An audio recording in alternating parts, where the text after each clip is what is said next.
welcome to another episode of Healthy for My Purpose. We are excited to have Dr. Amanda Adkins with us today. And so we're going to jump right in. We're going to be talking about a popular topic that a lot of people struggle with, is losing weight. And Dr. Amanda Adkins, this is her area of expertise. So she's going to be able to give you a lot of tips and advice and lead you to a place where you can feel like you have control over this subject. So without further ado, let's jump in. Dr. Amanda, before we even get into weight loss and how you've come to serve so many women in this area, give us a little background. Like, what was your personal health journey growing up, and how did you even become a doctor and specialize in this area? Ooh. That's a lot there, but so I'd say I'll start with the doctor first. So I decided I wanted to become a physician when I was 12 years old in my 6th grade health class. And I always have to shout out Mr. Ivy, who was a great teacher that actually had interactive classes. And so because of that, I was like, oh, I think I actually want to learn more about the human body and actually become a physician. So he actually put a large heart on the ground, and the children walked through the vascular system like they were the flow of blood. So, arteries, the blood flows away from the heart, veins, the blood towards the heart. And so I just thought it was fascinating.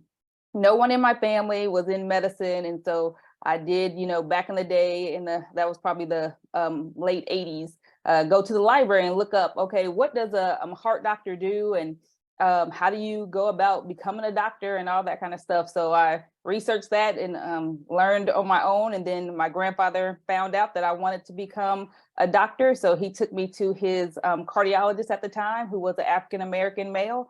So not seeing African-Americans, physicians at all, just being introduced to him and him just encouraging me along the way. It was like, oh, wow, okay, I can actually do this. So to see that. And so now I have that role where other African-American, especially African-American women, young women, see me in this role and just take pride in that. And so, and to continue to try to encourage them like that cardiologist did for me. So that was the journey for how I become a physician, why I wanted to do that. But my weight loss journey started a few years later, actually, when I was a freshman in high school.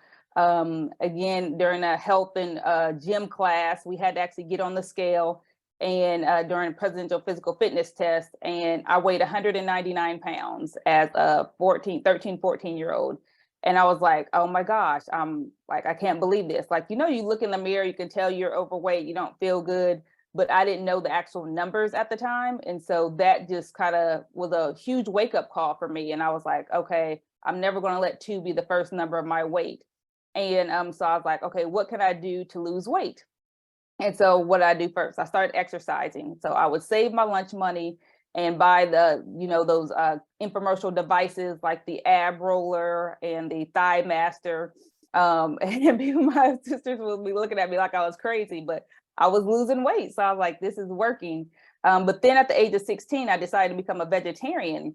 And people always ask me, why did you stop eating meat? And I'm like, I don't know. I just thought it was another way to try to lose weight. And at the time, my dad was a meat delivery truck driver. So we always had bacon, bologna, sausage, ham, hot dogs, all the time around. And they're like, so your dad works for this company and you're not eating meat? I was like, yeah, that's how it goes. And so from that time, I have not eaten meat.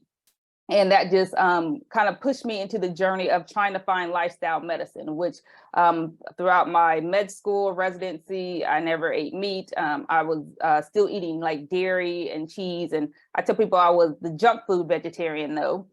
So a Big Mac with no meat was my go-to, because back in the day, they did not have, veggie burgers and things like that at the fast food restaurants. So that's what I would do.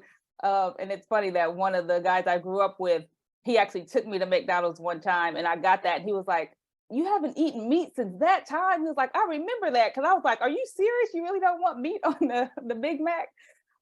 So yeah, so that going through that. And then after I finished residency and started my practice, because we don't learn a lot about nutrition in med school. There was a nutrition course for continuing medical education that Mayo Clinic was putting on in Arizona. And I was like, I always wanted to go to Arizona. Let me go here. And one of the doctors there said, you cannot out-exercise a bad diet. And so I was like, okay. So I've been, thinking all this time, I just can eat what I want and, exercise and it'll be okay.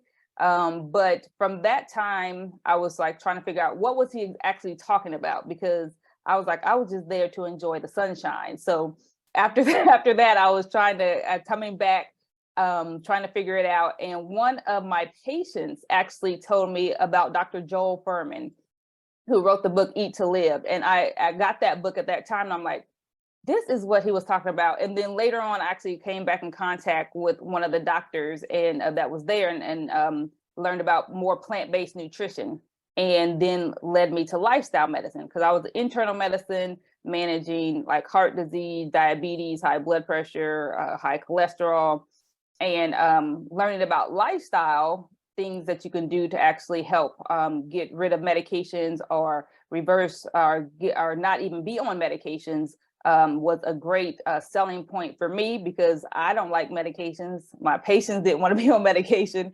So I just, continue to dive deeper into that. And now my mission is to get the word out, especially to the African-American community, that what we do as far as our nutrition, exercise, lifestyle, stress, sleep, all that plays a huge impact on our health. And you have control and you can make a difference. Yeah. So how long have you been whole food plant-based personally? So that was about 2016. So what is that? About 7 years now. Okay. So from 16 up to 30 something, vegetarian. And then, and I didn't do it after reading Dr. Fuhrman's book, which you'd think I would, but it was more of, I went with a program, my running group, Black Girls Run. They did a program with a nutritionist, and she had a vegan week that you had to do, and like really listen to your body. How did it feel to take these things away? And I already knew that eggs didn't agree with me. And then cheese, I was like, that was the hardest thing to give up, because I loved like pizza, really, cheese pizza. But then just realizing how I felt if I tried to go back and eat those things, I'm like, oh no, it just doesn't feel right. And then also able to come off Coca-Cola at the time, because I was like, I was an avid Coca-Cola drinker. I would track the sales at the stores to know how much it would be and like stock up. And I have not drank Coke since that time, because a lot of people ask me about soda and things like that. And it's just like one day at a time. And just from that point on, it's just like, okay, like today is another day. You're not going to eat eggs. You're not going to eat dairy. You're not going to eat drink Coca-Cola. What's going on next? Yeah, I can totally relate to that, because cheese was my last hang up as well. And also I can relate to Black Girls Run, because that's when I started running. I hooked up with Black Girls Run in Jackson, Mississippi, and just made a lot of friends, some of which are actually a part of our program today, and our Facebook group. And it's been so exciting to just see the influence of that. I don't want to digress too much, but I just want to just a little honorable shout out and mention the Black Girls Run. They're just doing so much good for Black women. Yeah, that's awesome. So Dr. Adkins, so tell us how you started to transition from, I saw that you were making your own life changes. How did that transition to now helping women, and what was some of the resistance? Like, how did that all evolve for you there? So it came out because more patients were asking me, like, okay, I have to do another medication. Is there something else I can do besides medication? And then I'm like, oh, as a matter of fact, there is. And I would just tell them like a brief blurb about what they could do. And because in a 15, 20-minute office visit, you don't have time to go deep into actually lifestyle changes, unfortunately, the way the medical system is set up. And so because of that, I'm like, oh, well, maybe I can do, wellness coaching and things like that on the side to where I can actually talk about this more in depth and actually work with patients or clients one-on-one outside the exam room and give them information. And a lot of people were more receptive to that because they're like, okay, yes, because you just tell me to go eat healthy and exercise. Every doctor tells me that, and I still don't know what to do. So that was it. But the resistance, some for me was, okay, I'm already a physician, now a wife, later on now a mom, and I'm like, the time to do it. And then also I'm an introvert, like in the exam room, I'm like, okay, I'm Dr. Amanda, I can do this. But otherwise, I'm like Amanda, and Amanda likes to go in the corner and read a book and just chill and not talk. So yeah, so it's amazing to see like my family, they're like, oh my gosh, you're actually going out and talking to people? Like my dad especially, like he's like, I can't believe it. I could hardly get you to say a word to say hi to someone, and now you're out, talking. But of course they're very proud, and now they want me to come and talk to their friends and family and stuff all the time too. Yeah, that's hilarious. But you said something, and I want to just go back to that. A lot of people go into their doctor's office and the doctor will just leave them with this concept of go and exercise and lose weight.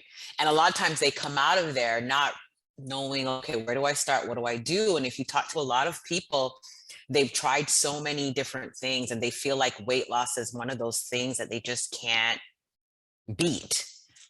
So what would you kind of tell women that are trying to lose weight, trying to get their blood pressure down, but they're struggling because they've tried so many different diets that failed, and they're almost coming into this like, this is just another thing.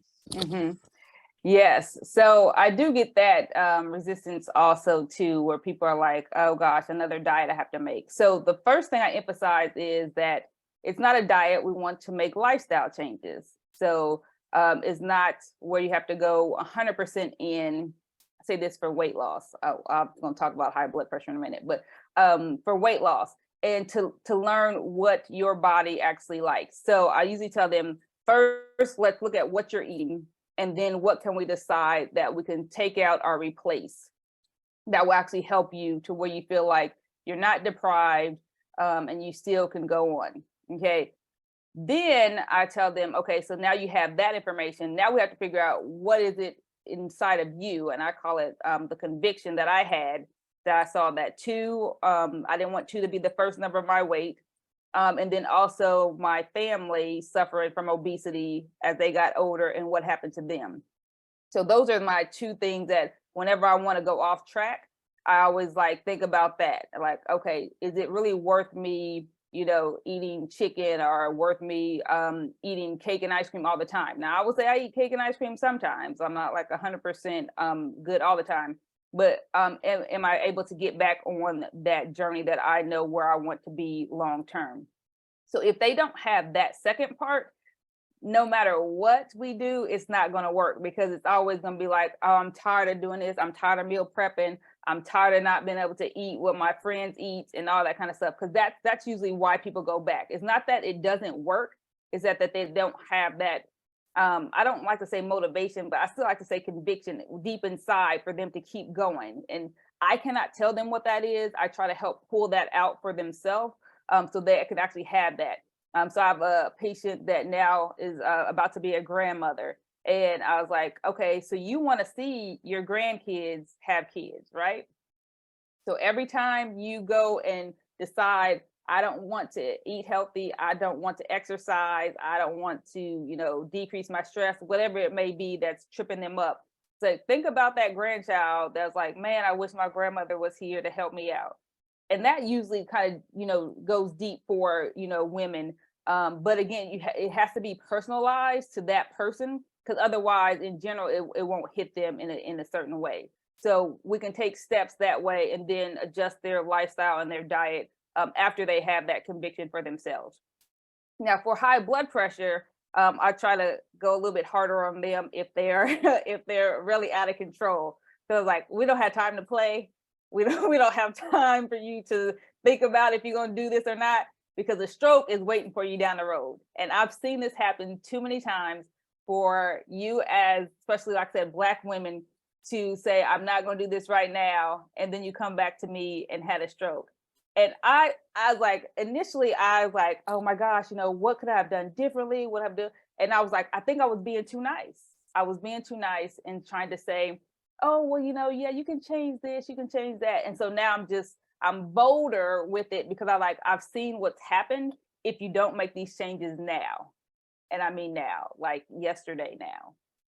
So they're a little bit more open to hearing me when I talk like that, because usually I'm like, oh, laid back, jokey, and then my face straight. No, we can't do this. I'm not letting another Black woman come in here with me after having a stroke because we didn't change something. So that's how I come. And it, like I said, it depends on what you're coming to me with, of how I approach it. And it just comes with experience. As you heard, I just want to, come bolder for people to actually see them make the change. And usually that hits home more.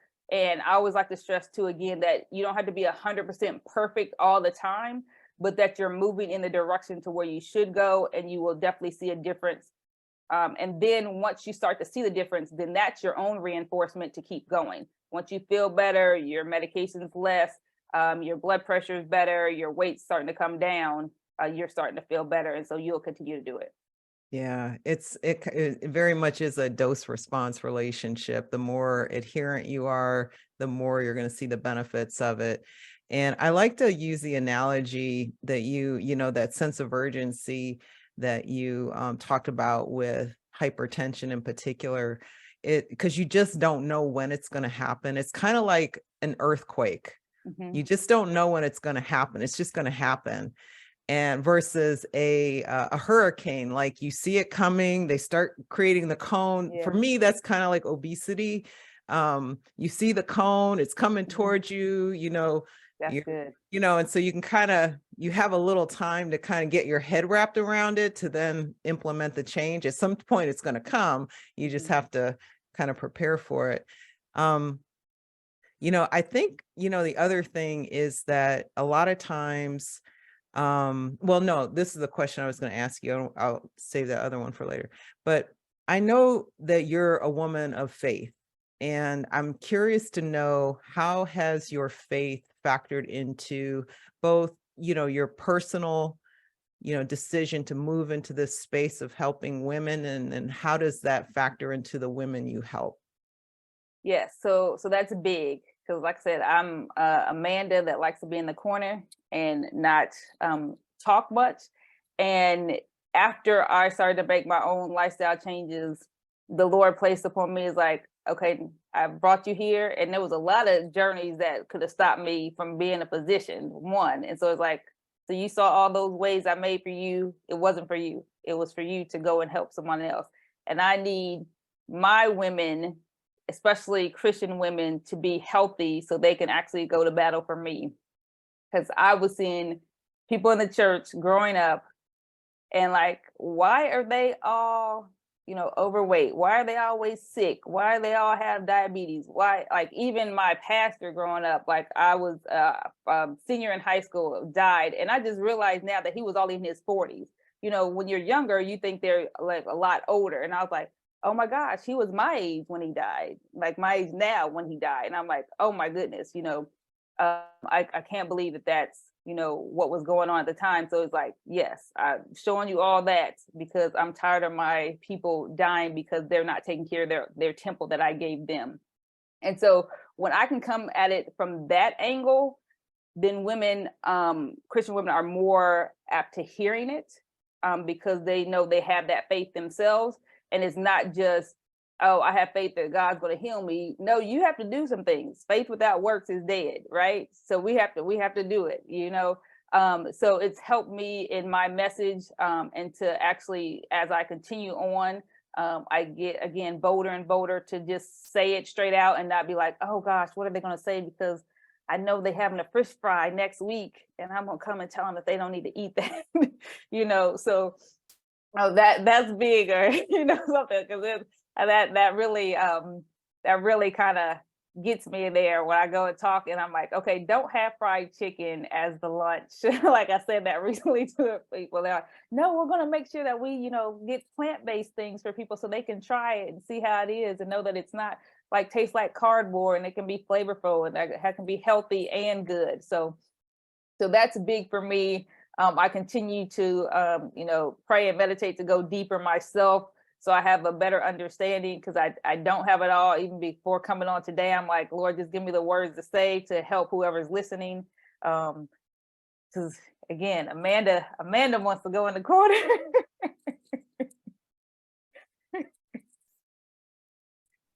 You're stepping out in faith with courage to get out of your comfort zone to do what God's called you to do. And we absolutely love and applaud that wholeheartedly. So thank you for being here and doing that.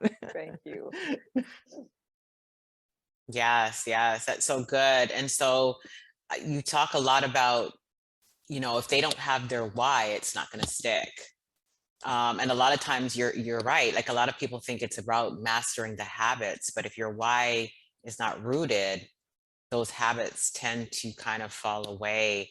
So talk a little bit more about that process of just developing your why and how that unfolds into helping people actually stick to it. Do you have stories where women have actually reversed their blood pressure, lost the weight? Maybe tell us a little bit about that.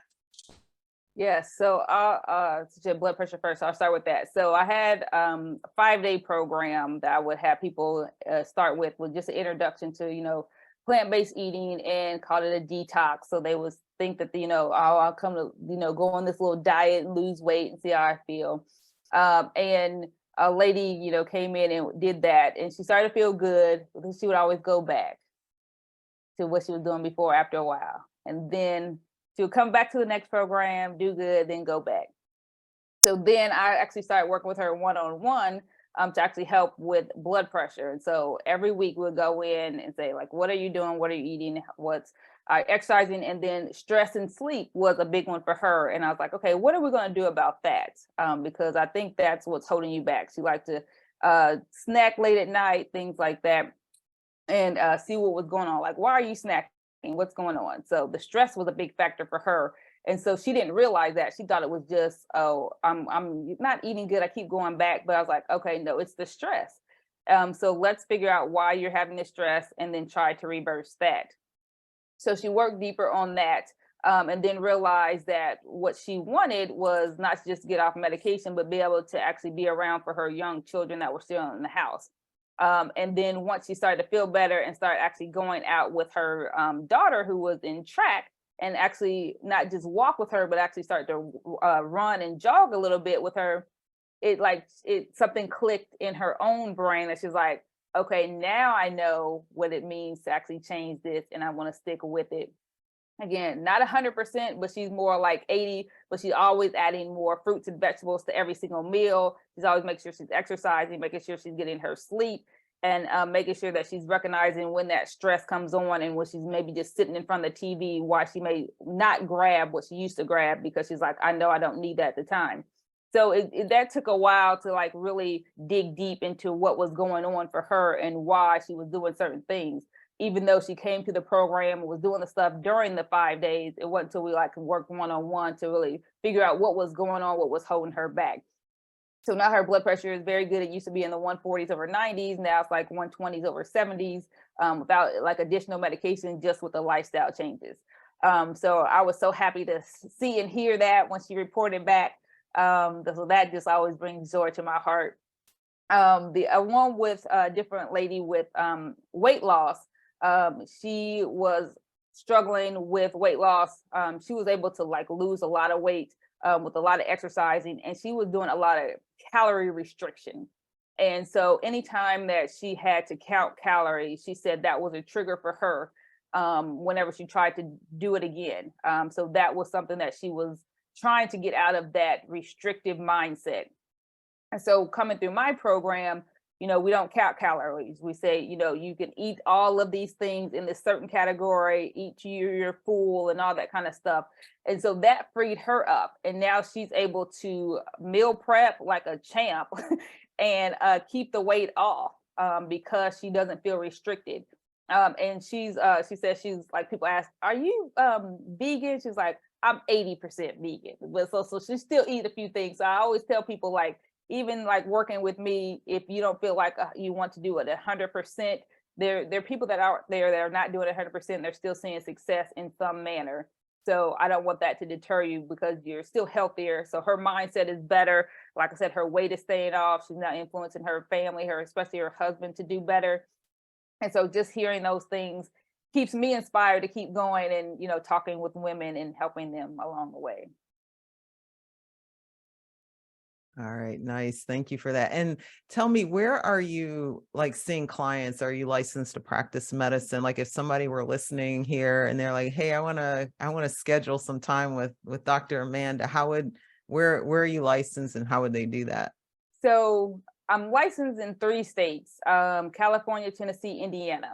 I do health and wellness coaching on every single state all over the world. So I can do that. So usually that's how I bring people in. I have them, book a consult call on my website, and then we talk and see if we'll be a good fit. And then we set up the program to where you can work with me one-on-one, more on the wellness coaching side, just so we don't break any laws with the licensor and all that kind of stuff. So if they have any like medical things that I feel that they need to go back to their doctor for, we definitely let them know that, so they know that they still need to see, their primary care physician and get all the care they need that way. Yeah. So do you work with physicians in those locations where you're not licensed to help your client / patient? I have not yet. Okay. But if I get someone in a state, because I'm from Indiana, I lived in Tennessee, and I currently live in California. So that's where most of my people are. So that's why I got licensed in those states. Awesome. So that's where all my people have been so far. So if I ever get someone outside, I'm actually in a group of physicians, actually mostly are women, but and I know people, other lifestyle medicine physicians in different areas. So I definitely can still, network and put them with someone if I were able to get someone out, if I ever got someone outside of those states. I'm welcoming them all. Still, you can all come. And you'll steer them in the right direction where you need. Got it. Okay, cool. Yeah, that's awesome.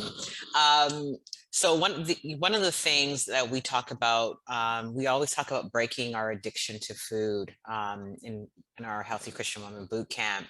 Talk a little bit about what you've been seeing when it comes to weight loss and obesity, in terms of people just being attached to making their food a certain way culturally, or just being addicted to certain foods and things like that. What is your experience with that? So with that, I'm going to talk about my own experience with Coca-Cola, since you heard that I was addicted to Coca-Cola.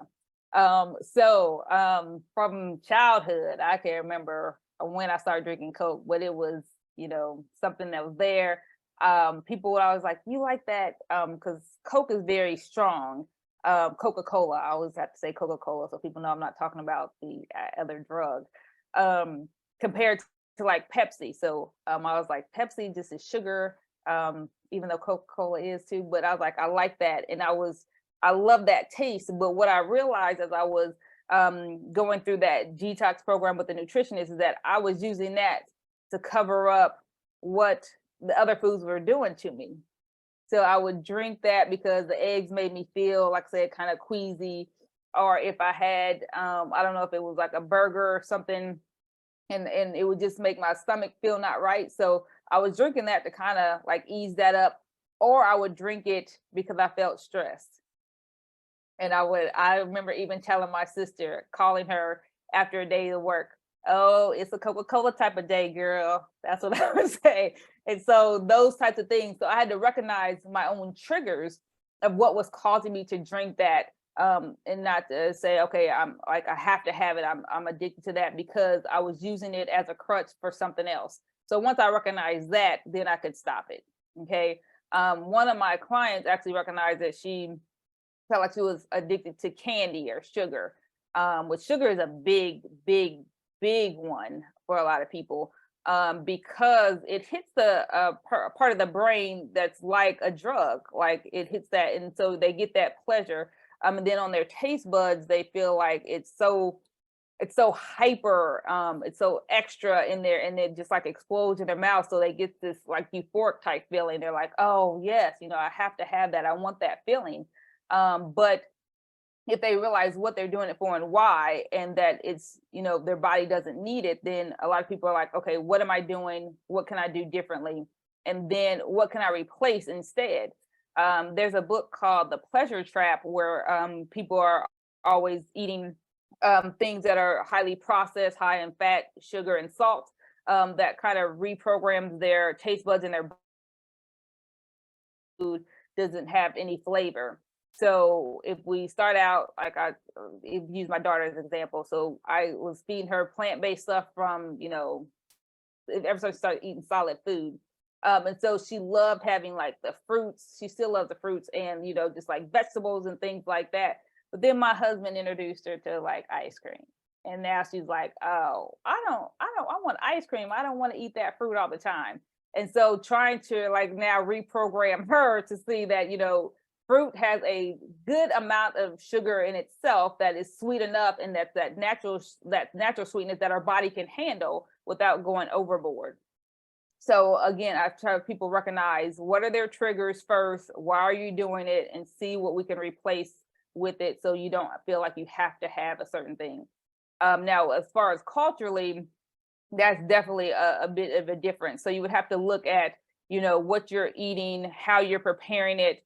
And nowadays they have a lot of, especially soul food, different cookbooks that you can actually change your recipes to make them more healthy. And my mom has done this a lot, especially seeing that I'm plant-based. She even, gave me a few cookbooks, and she actually starts to change some of the things that we would have at Thanksgiving and things like that to make them more healthy. Sweet potatoes was a big one because people would just she would add like a lot of butter and brown sugar. And now she uses like a different type of spice. I think it's a five Chinese spice or something like that, and just uses that, and like we like it just as well. You don't have to have all that extra fat and sugar on there. So these are different things. You just have to be conscious of it and actually want to change, to know, because there's a lot of different things you can do.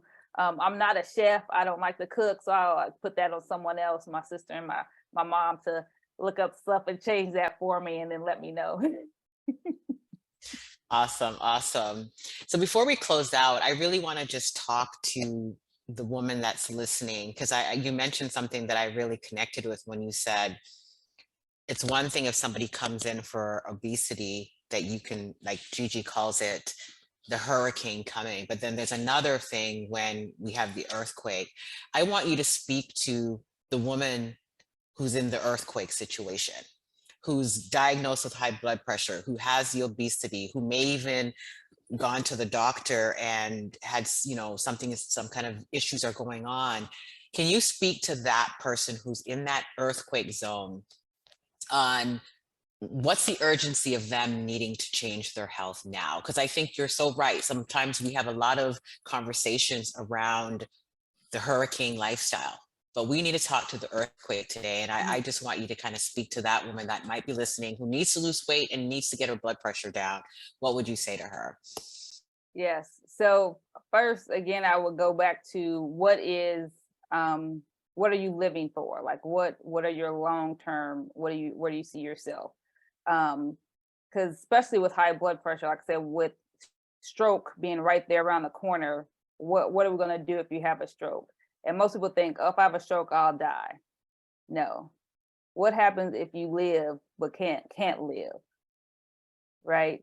So that is the most devastating thing. And I think people are very afraid of that they don't necessarily speak to it, that you're there, you're living, you see other people doing things that you plan to do, but you can no longer do them because unfortunately you had a stroke.